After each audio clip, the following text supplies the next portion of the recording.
Welcome to Luma Air, the podcast where spirit meets story and we grow through what we go through. I'm your host, Jamila Ashley, and whether this is your first time tuning in or you're returning on this journey, I'm so glad you're here.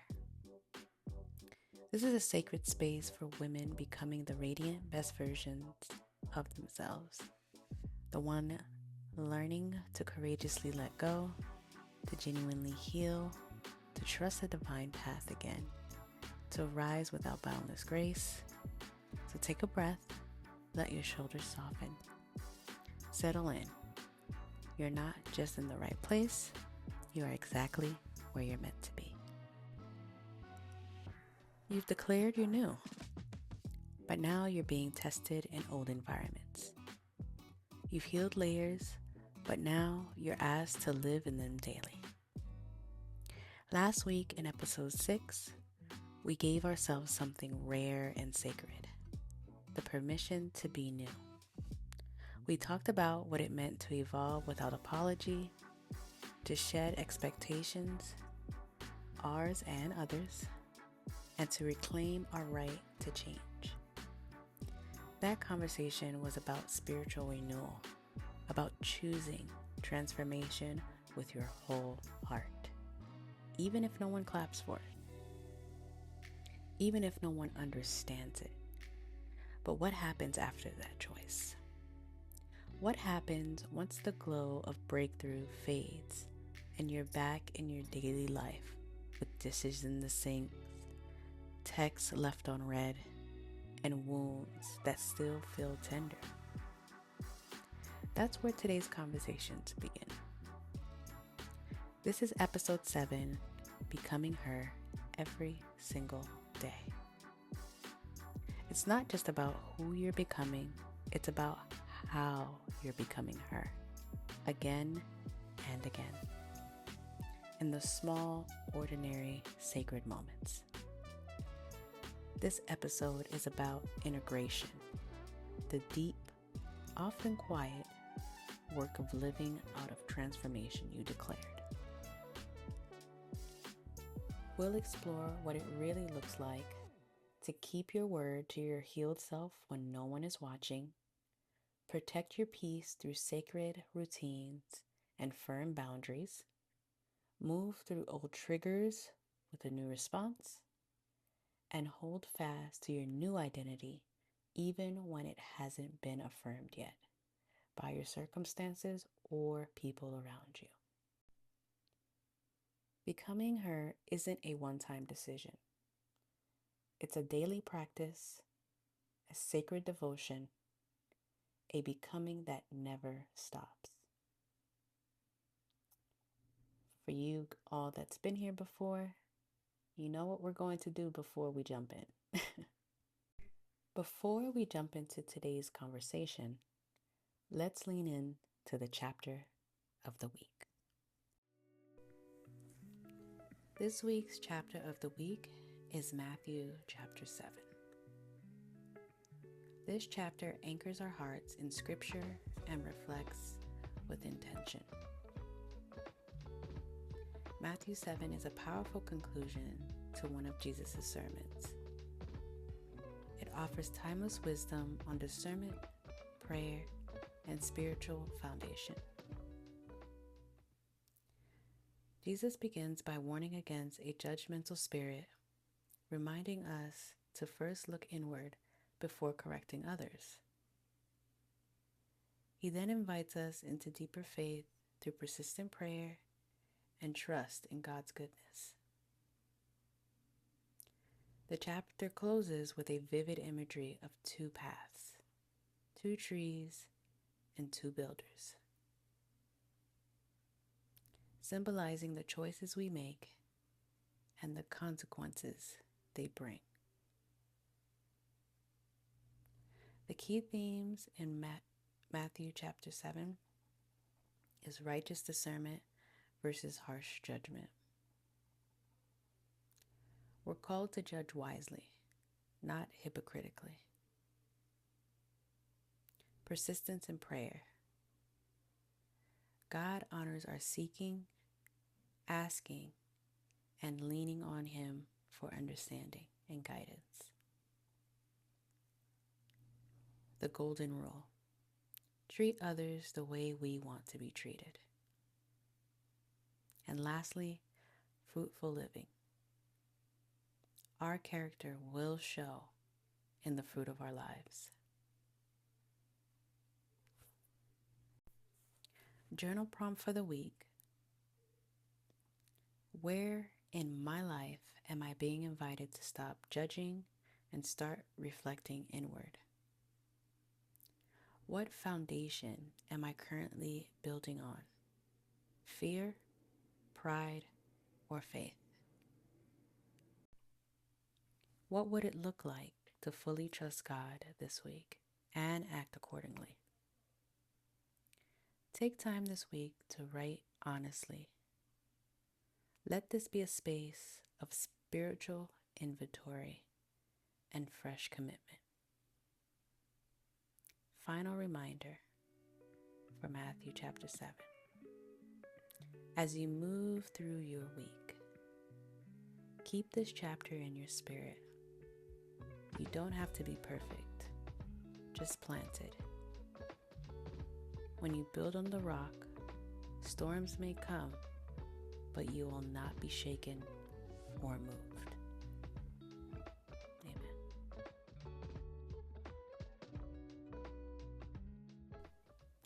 On to the main event, becoming her every day. You know, when we first embark on a healing journey, there's often this incredible sense of breakthrough, right? It's like stepping into a new version of yourself, and it feels so exhilarating.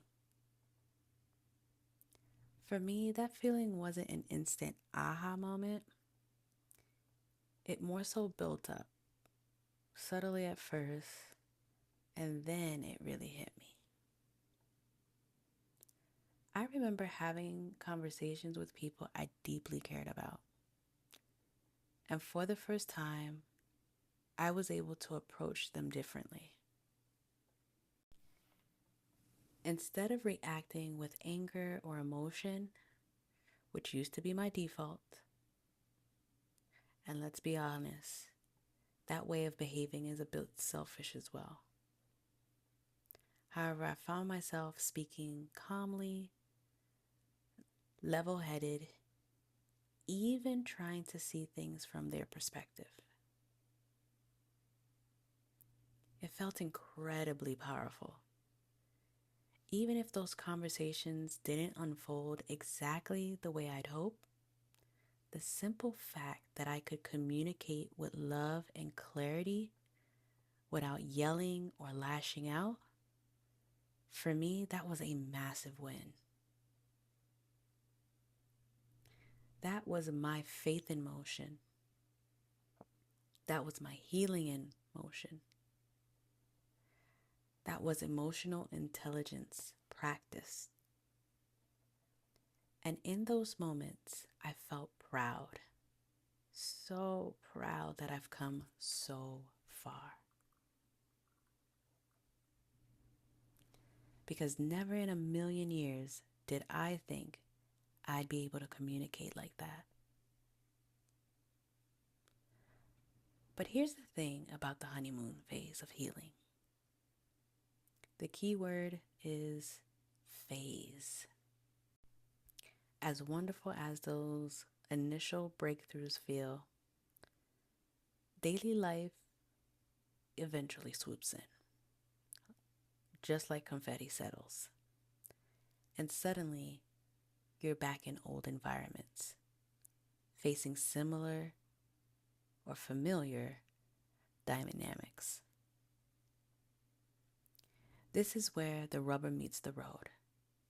And honestly, it's also where it's so easy to slip back into old patterns, especially when the triggers show up.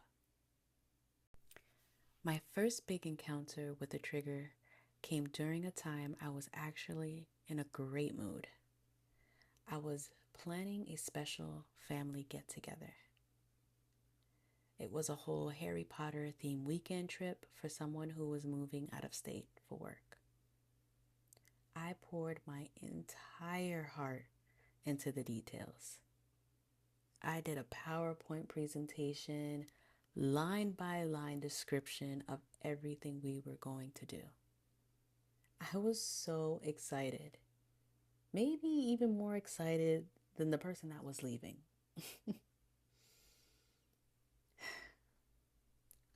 I called to run through the plans with that person just to make sure everything was perfect. And then out of nowhere,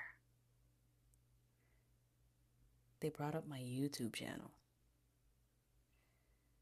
For those of you who don't know, I have another YouTube channel where I post travel guides. It's called Life and Style Travel. They said, "Hey, there's something I want to talk to you about." Naturally, at first I thought it was about the trip that I was planning for them. So I was open, curious, and ready to listen. But then they said they'd been watching my YouTube videos and they felt I was being fake. Fake? I was completely taken aback. They explained that my articulation, my vernacular, the way I spoke on camera made me seem unauthentic. My initial reaction was confusion. A quiet, what does that even mean? But instead of reacting like I normally would, very aggressively, and not really trying to understand where the person was coming from, I paused.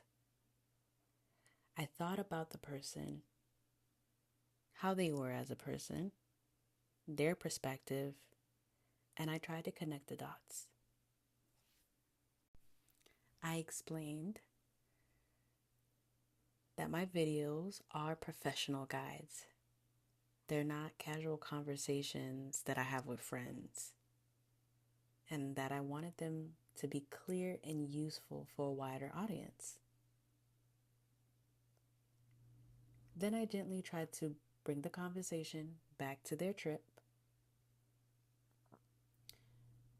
To be honest, that comment did shift the mood of the call,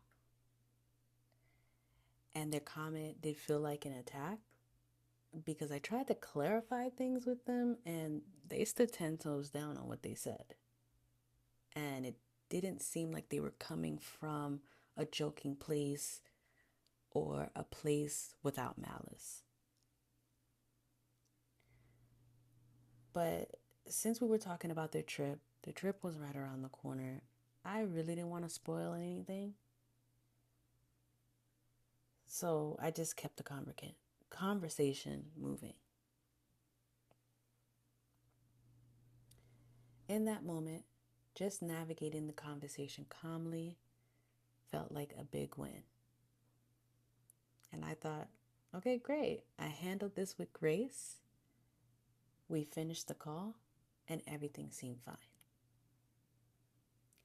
But after we hung up, their words really started to settle in. It hit me that they weren't just saying my videos were fake. They were implying I, as a person, was fake. That hurt me so bad, especially coming from them. Now, the old me, I would have popped off, crashed out, 0 to 100 real quick, so fast. But the new me, the version I was trying to nurture, she saw a different path. I had already raised the money and bought their ticket to the park. Everyone else told me that they purchased their tickets as well. I was the last one to buy my ticket, and I was going to buy it after that call. So I thought it wouldn't hurt not to go. I just didn't want to surround myself with people who felt that I wasn't genuine. I messaged the group chat, let them know I wouldn't be attending the trip. I didn't explain what happened. I just let them know that I wasn't going. But I assured them all the plans were still set, all the plans were still in place. I even asked the person that the trip was for to kindly make other lodging arrangements since they were supposed to stay at my place. At that time, I genuinely believed I was communicating gracefully, respectfully, and above all, honoring myself. But as you can imagine, not everyone saw it that way. I got major pushback from everyone. They said things like, "You know how this person is. Don't be so sensitive." But here's the thing. I didn't feel sensitive at all. I felt super and crystal clear about their intentions. I had processed what was said, recognized how it made me feel, tried to make sure I clarified what they said, and when they stood on what they said and how they said it, I just made a choice to protect my peace. Yet, I still felt like the bad guy, like I was letting everyone down. It felt so strange to me that someone can say something so hurtful and still expect me to show up, take care of everything, and play like everything's good and I am happy. At that time, I told myself, maybe they just don't like the person I'm becoming, not me entirely. And looking back now, I can 100% confirm not going was absolutely the right choice for me. Because even though it didn't play out perfectly, I communicated myself respectfully. I stood on my boundaries, and I did it with grace. But, and this is a big but, the only reason I saw that I was able to handle it that gracefully was because of the distance. I wasn't in close proximity with that group of people. I could just turn off my phone, live my life, and let things cool down. And I assumed everyone would just regroup later at another time after the trip had taken place. So that leaves the question. What happens when you can't turn off your phone? When the trigger, the tension, the conflict is right there, in your space, in your face, every single day. That's what I had to face when I made a very questionable decision, looking in hindsight. That decision was to move in with someone I thought I could heal and grow with. But that constant proximity, oof, that was where the real test began. So when I moved into that new space, I truly believed it was going to be okay. That the tension between me and this person would smooth itself out. That we were both in a better place. Especially that I was in a better place. I was high off the honeymoon phase of my healing journey, fresh off handling conflicts with grace, and I thought, yeah, I'm truly ready for this. Then something happened. Someone said something that rubbed me the wrong way. And I felt it instantly. I was upset, but I told myself, no, you've got this. Just approach them calmly like you've been doing. So I did. I went to them and said, hey, when you said XYZ, I didn't like that. And I really want us to grow and have a better relationship. And my intentions is to talk this out so we're both on the same page.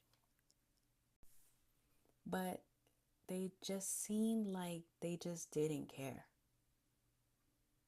They brushed it off like it wasn't worth discussing. I asked if something was wrong, and they shrugged it off again and said what I had approached them with wasn't a big deal. That really upset me because I was trying to be mature, respectful, transparent. So I said, it's a big deal to me, and I'm trying to talk things out so we don't have any ongoing issues, especially since we live together now. Again, nothing. Just a wall. It was just like they were saying, tough luck. This is what it is. So you got to deal with it, sweetheart. And this was where I slipped. I let the frustration crack my calm. I felt ignored. I felt disrespected. And instead of walking away, I reacted. I asked them directly, what's the problem? Why do you act like you don't care? Don't you see I'm trying? And they basically confirmed what I thought. They didn't care.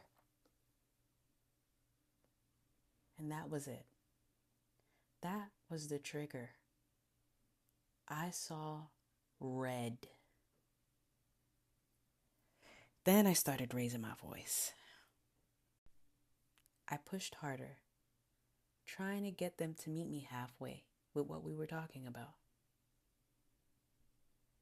And then they hit me with, you're not the only person who's gone through tough stuff. I've had to deal with hard things too. That's life. Deal with it and move on.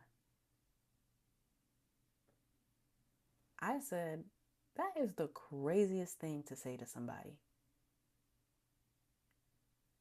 But again, no shift, no softness, not a care in the world from them. So I got even more upset. I had a water bottle in my hand. I was so mad, I just threw the water bottle down on the floor. And water got everywhere. It was a mess. And then I stormed out. Not because of what I said, but because of what wasn't said. Because of what I wanted so badly and didn't receive. I wanted them to care. I was desperate for them to care. To feel seen. To feel understood. At that point in my life and in my healing journey, my emotional intelligence was still growing. But it hadn't caught up to the lesson that you can't force people to feel what you feel or treat you the way you would treat them. I didn't know at the time that people will treat you however they want to treat you. And the only thing that you can control is just how you react to things. Later, I was reflecting on that moment.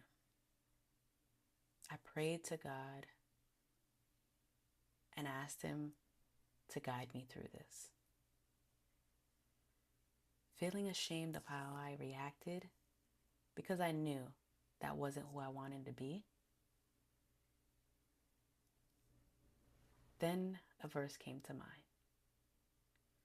Mark chapter 7, verse 15. That was where Jesus reminds us that it's not what goes into a person that defiles them, but what comes out. And in that moment, what came out of me didn't reflect who I say I am or who I wanted to become. So what I did was I apologized.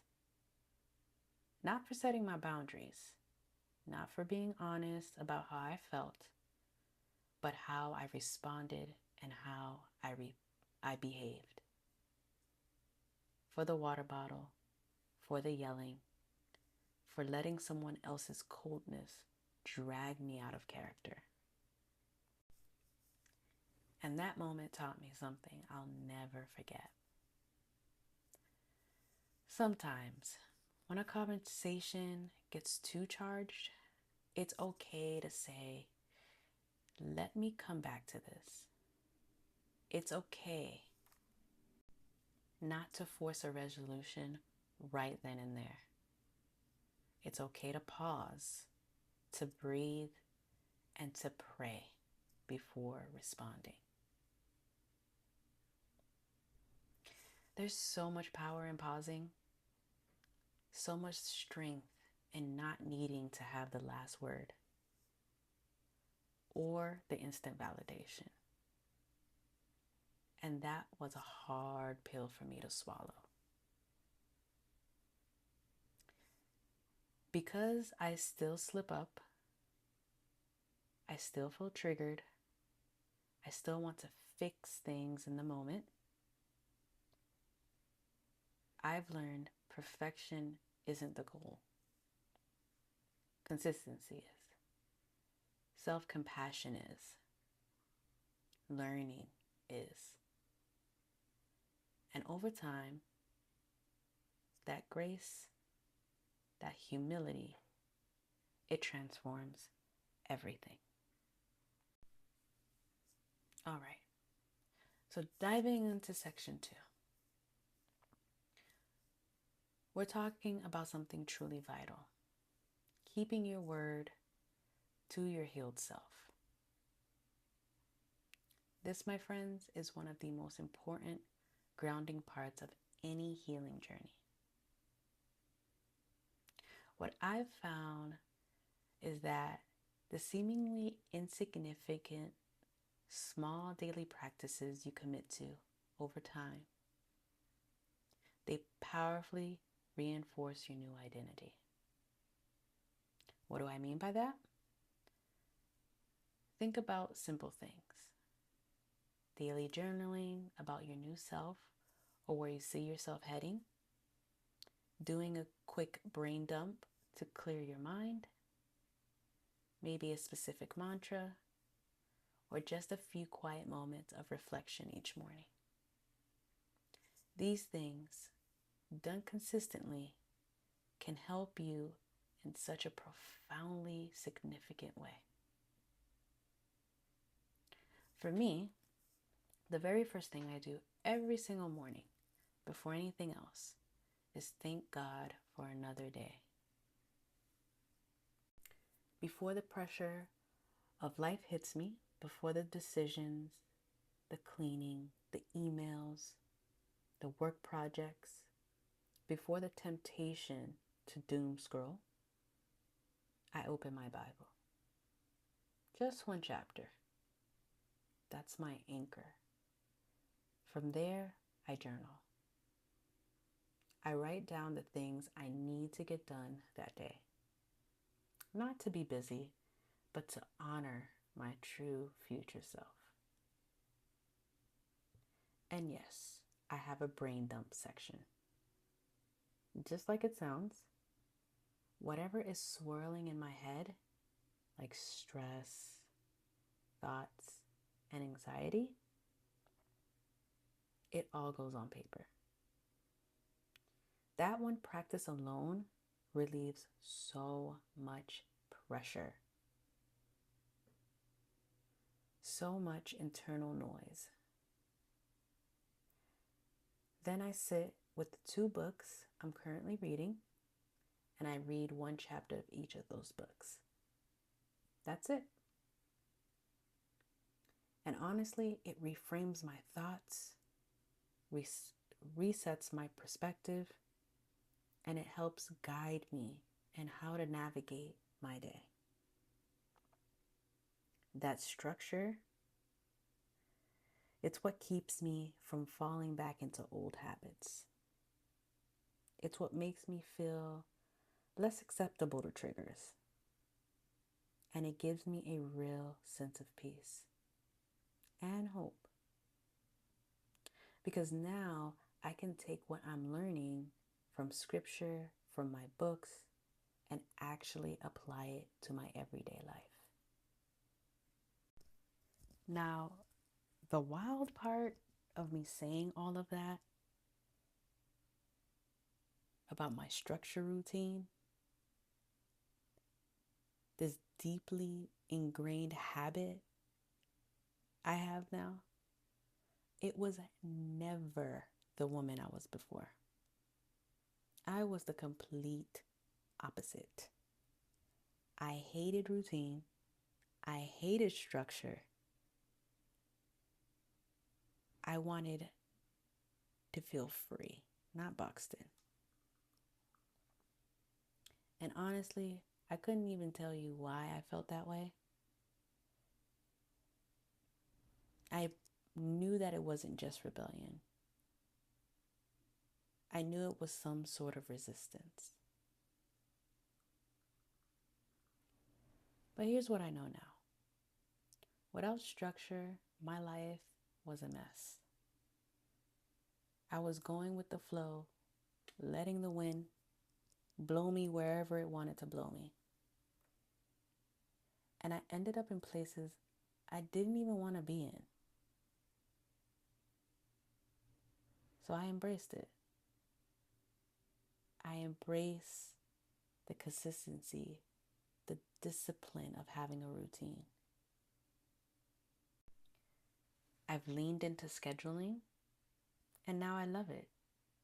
I honestly can't see my life without my morning routine, without my scheduling. It's not just what I do, it's now who I've become. But even with all that growth, there are moments when your old self whispers back.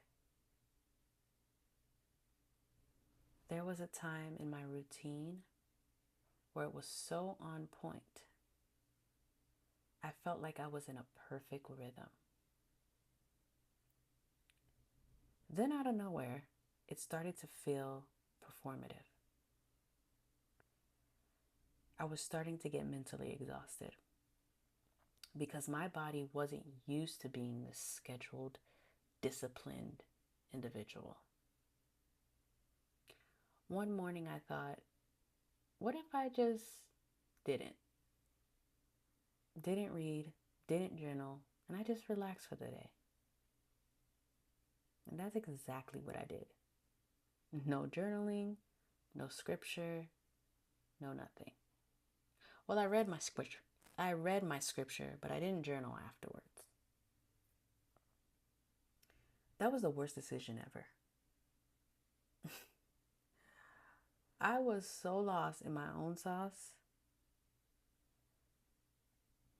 My structure, the scripture, the reading, the journaling, it all anchored me. It grounded me. And after that day, without doing my routine, without being disciplined, I didn't realize how essential it had become until that day.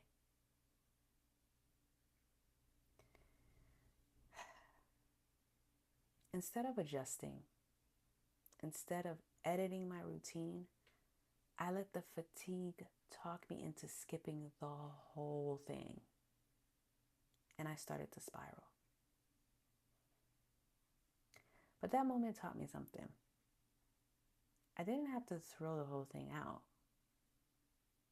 I can just audit it. I can scale it down. I can edit it to where there's not so many things on my plate in the morning. So now I have non-negotiables, simple ones. I still thank God in the morning, first and foremost, non-negotiable. I read one chapter in the Bible, non-negotiable. I write something in my journal, that's also non-negotiable. And that's it. Those were my top non-negotiables. Then for my books, I'd break them up throughout the day or save them for the evening. It prevented me from feeling so overwhelmed, but it kept me in my integrity with myself. That shift changed how I talk to myself as well. Before I missed my routine, my inner critic would go off. Look at you, slipping again. You're acting like the old version of yourself. But now I say, you've been doing great. You've kept your streak. Now we just need to do a little adjusting. It's not failure, it's refinement. That right there is what self-trust is made of. And that same mindset flows into every other part of my life.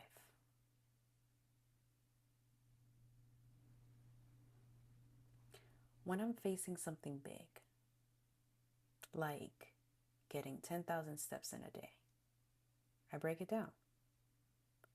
10,000 steps sounds huge. But that's just about an hour and 15 minutes of walking. So I tell myself, 45 minutes out, 45 minutes back. Boom, I'm done. It's visual, it's doable, it's real. And the more I do that, the more I show up for myself in those small ways. The more I can trust myself. That trust builds structure. That structure builds momentum. And that momentum builds belief. And when you trust yourself, you stop second guessing your direction. You stop seeking external confirmation. Because you know, you're already walking toward the version of you that you were always becoming. All right, in this third part of our journey, we're going to dive into something critical. Navigating boundaries and triggers. These two are deeply intertwined. And mastering them, it's the key to becoming her every single day. Let's start with boundaries. Reinforcing boundaries, especially with people who are used to the old you, can feel deeply uncomfortable. In my case, it wasn't that I didn't have boundaries.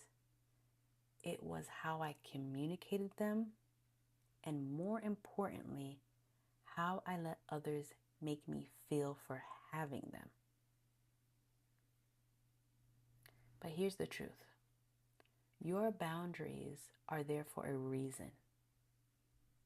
If someone tries to make you feel bad or guilty for protecting your peace, that speaks more about them than it ever will about you.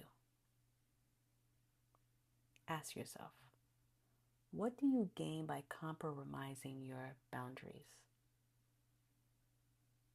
Nothing. But the other person, they get exactly what they want at your expense. So my boundary now is clear. I say what I mean, and I mean what I say. If I say no, if I say that made me feel uncomfortable, that's it. Period. I've learned that expressing truthfully doesn't hurt anyone, but denying yourself always does. Look, to be honest, I've argued, I've cried, and I've questioned myself 100 times. Am I just being sensitive? But every time I realize they were holding me hostage to who I used to be. And here's what I know now. If we're going to stay in each other's lives, we have to forgive each other. Truly. Not halfway forgiveness. Not, I forgive you, but still treat you like you're on probation. If I'm letting go of the past, you have to do the same. I don't live in my past anymore. And I won't let someone else drag me back there. So if you can't forgive me, just say that. That honesty helps me move forward.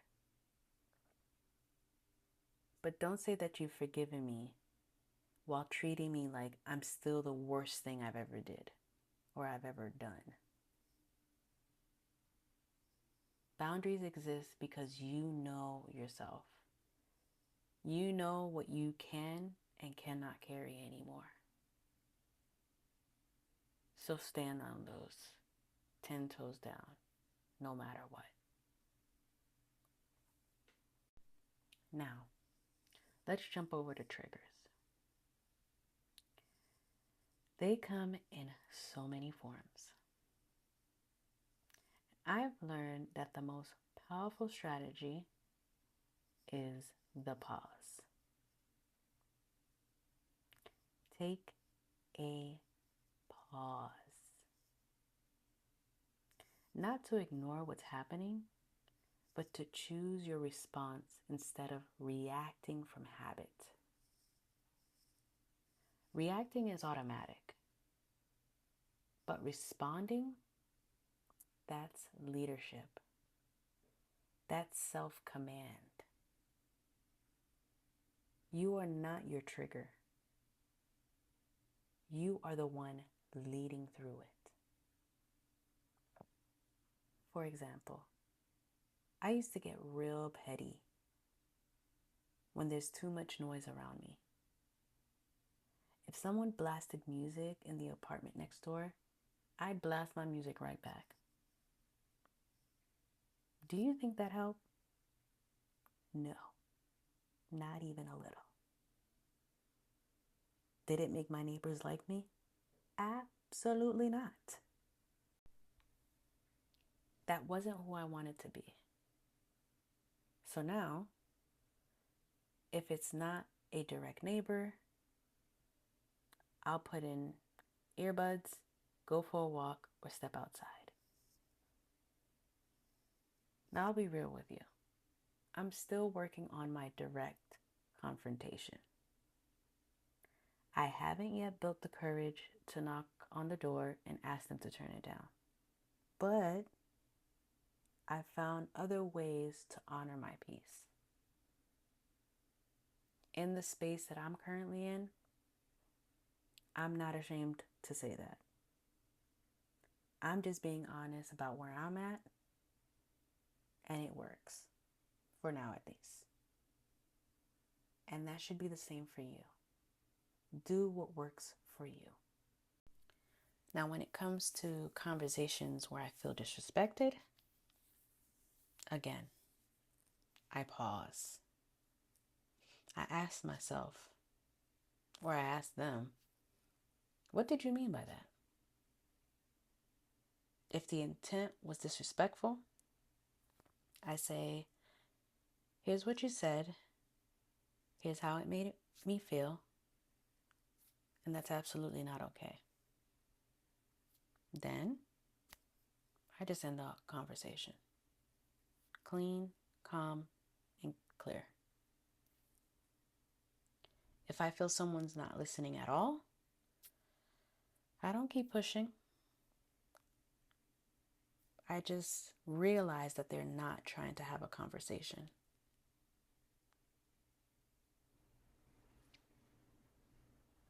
They're just performing a monologue. And I don't debate with monologues.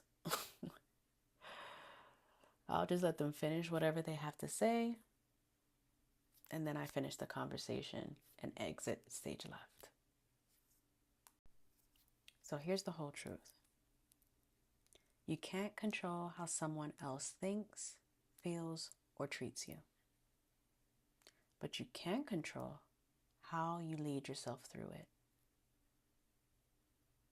If you really care about the relationship, you can say, hey, this doesn't feel like a conversation anymore. What's going on? And try to get down to what's really happening. When we seek to understand, we leave the victim mindset behind. And we step into self-leadership with peace, with presence, and with power.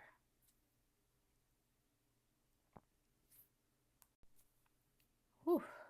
If you're still with me, we're about to step into what I believe is the most important part of this entire episode. Reinforcing your identity without needing external validation. This is about the quiet strength it takes to keep becoming her. Even when the world doesn't recognize the version of you that's emerging. As humans, it's natural to crave affirmation, to feel seen, to want someone to say, I've seen how far you've come. But healing is personal, deeply and intimately personal. And the truth is, you didn't start this journey for applause. You started it because something in you needed to change. That's why self-validation matters more than external praise. It's those quiet, internal acknowledgments. The you did good today moments that only you know about. That fuel is path. Because at the end of the day, you live with your decision. You carry your consequences. You look at yourself in the mirror. And no one else is coming to save you from that reflection. So yes, external validation is nice, but it should never weigh more than your own inner yes. As you grow, you're going to meet resistance, not just from strangers, but from the people closest to you. I've experienced this personally. For 30 years, I was known as a hothead. I wasn't emotionally intelligent in conflict. I'd say, I'm just blunt, and use being a Sagittarius to justify the way I dismiss people's feelings. It wasn't out of malice, but it definitely wasn't out of love either. When I began changing, when I started showing up with care, emotional maturity, and grace, some people didn't know how to receive me. They kept relating to the old version of me, the one they were comfortable with. And honestly, that was the loneliest parts of my journey. That loneliness, that sense of isolation, it's a sign. It's a sign that your current circle may not be equipped to walk with you, the new you. This is where your ecosystem comes into play. I'll do a full episode regarding ecosystems a little later on in the season, but here's the short version. Think of your relationships as circles in an ecosystem. Your core circles or your core circle are the people who actively support you, uplift you, and align with your growth. Your middle circle outside of that are your acquaintances and your friends of friends. And then the last outer layer ring are people who may still be in your life, but don't belong in those close circles or proximity to your heart. When you're evolving, some people who used to be in your core may need to be moved out a few rings. This is not out of malice, but out of alignment.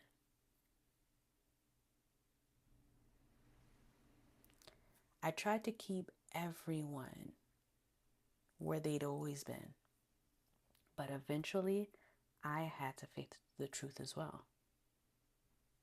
My support system wasn't supporting me anymore. They were resisting my calm. They were resisting my clarity. They missed the girl who'd argue, who'd explode, who'd match chaos with chaos. But I wasn't that person anymore. And wanting their praise wasn't enough of a reason to keep myself in a cycle that was draining me. I had to move people around. Not because they were bad people, but because they weren't aligned with where I was going. And now that made room for new voices, new mirrors, new relationships that actually helped me stay grounded in my healing. Right now, I'm in a season of building a new community. That's why I started doing this podcast. That's why I share on my multiple YouTube channels and now I'm on TikTok. That's because I'm intentionally trying to find like-minded people who are on similar paths. People who care about healing, people who want to grow, people who don't make me feel ashamed for changing.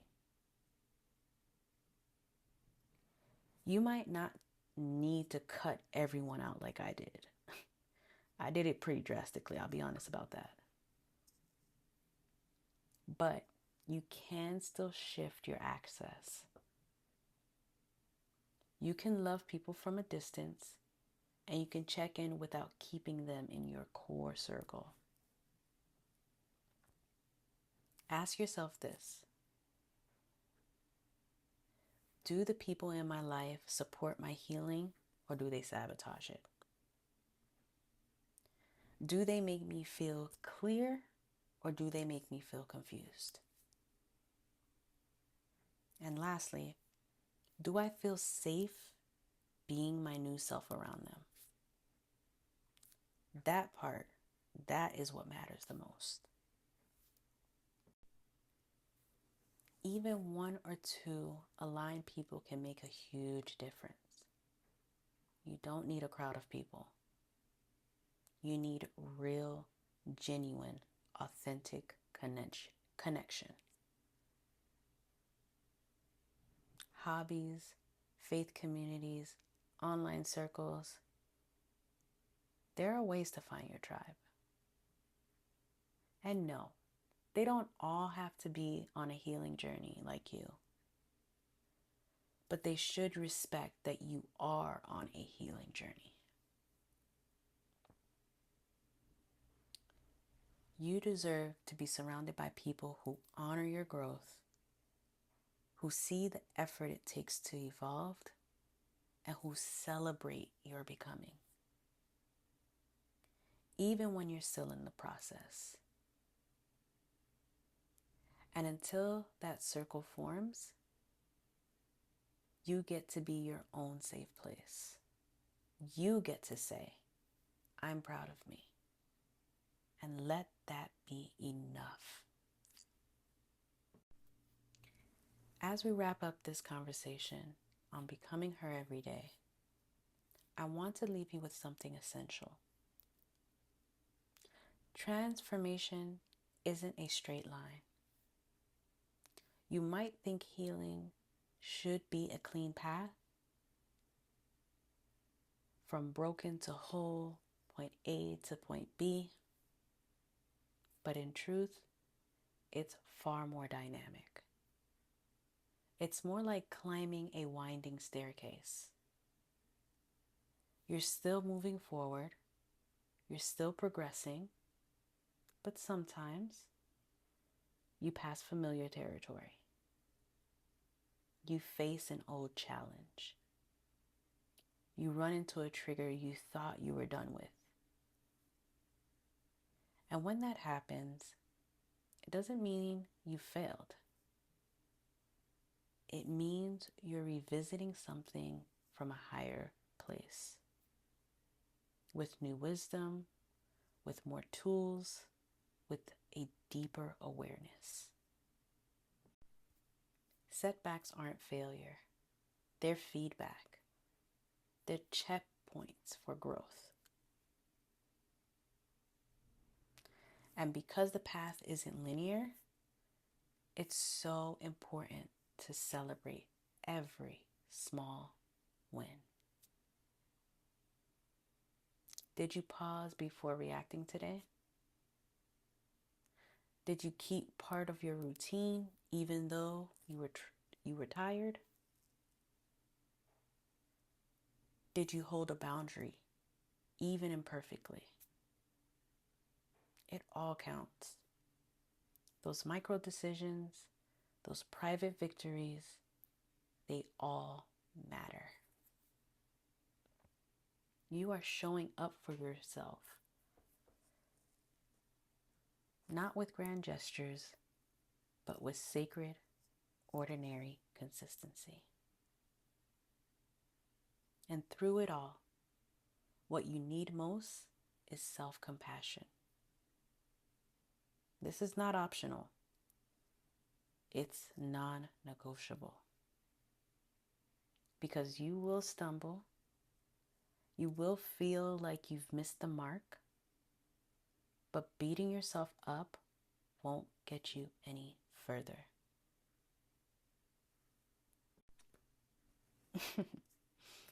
Remember the bottle story I told you?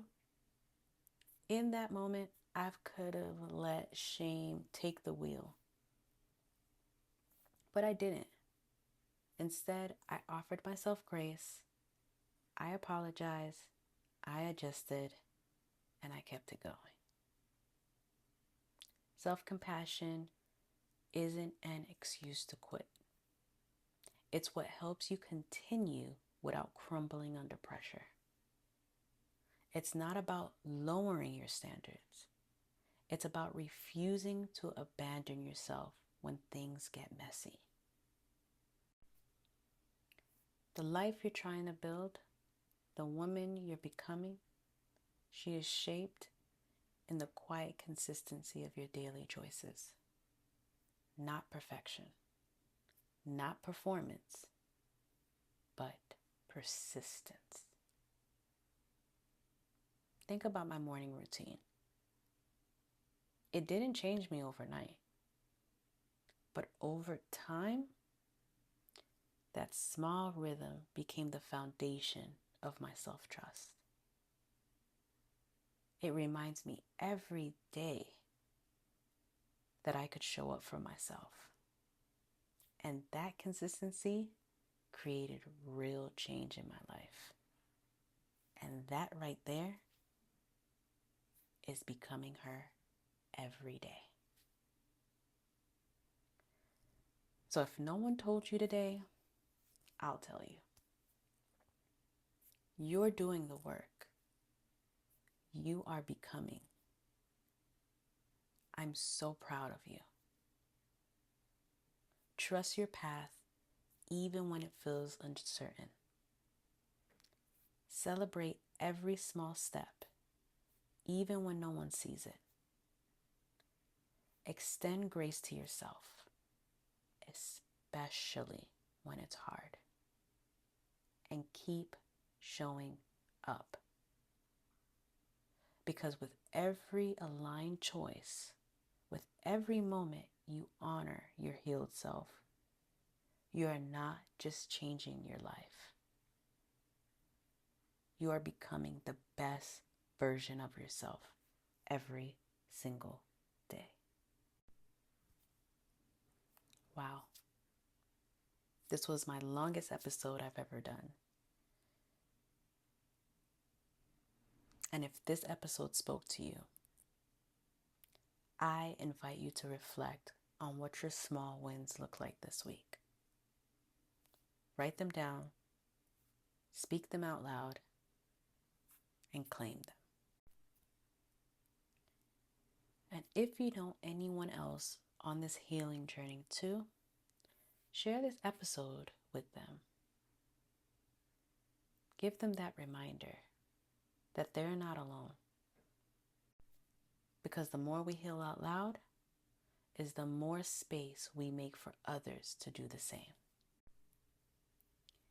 To continue this journey, don't forget to follow us on all major podcast platforms. And if you're watching on YouTube, please like, comment how you become her every day, and don't forget to subscribe. Until next time, be kind to yourself. Be consistent with your healing. And never forget, she's already in you. And you're just meeting her every day.